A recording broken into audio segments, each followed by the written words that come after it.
Կրթական որակյալ ծառայություններ, սա այն ձևակերպումն է, որով Կրթության, գիտության, մշակույթի, սպորտի նախարարությունը հիմնավորում է Հայաստանի 229 դպրոցների լուծարման որոշումը։ 2023 թվականի սեպտեմբերի հրամանի համաձայն քիչ թվաքանակ ունեցող դպրոցները պետք է փակվեն, իսկ երեխաները տեղափոխվեն այլ համայնքների նորակառույց խոշոր դպրոցներ։ Մասնագետները սա որակում են որպես քողարկված կրճատում, որը հարվածի տակ է դնում հեռավոր համայնքների կենսունակությունը։ Մարդկանց թվում է դե լավ, մի քանի գյուղ է, այդպես չի։ Մասշտաբները շատ մեծ են։ Այդ գյուղերում սովորող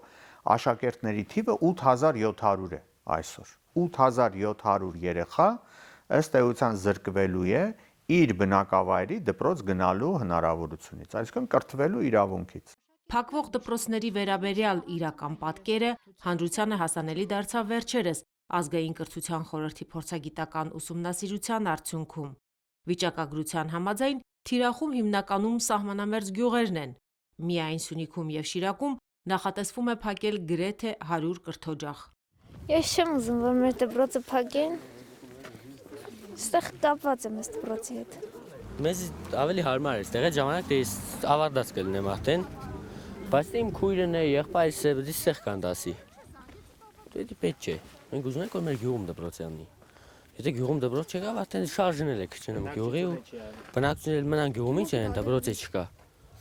Կգնան ուրիշ տեղեր ու գյուղի մարդիկ պակաս են։ Բարձր լեռնային գոտիների խստաշունչ ձմեռներն ու քանդված ճանապարհները հարցականի տակ են դնում նախարարության խոստացած որակյալ կրթության հասանելիությունը։ Ամասիայում, Աշոտսկում, Սիսիանում, որտեղ խիստ ձմեռներ են լինում, մարդիկ նույնիսկ պլանավորում են երեխա ունենալը։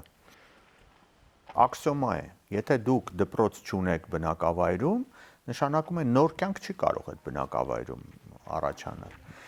Գիտեք, այստեղ նաև ինչ անընդհատ թերություն կա այդ մտածողության մեջ, էլի։ Մտածում է, որ օրինակ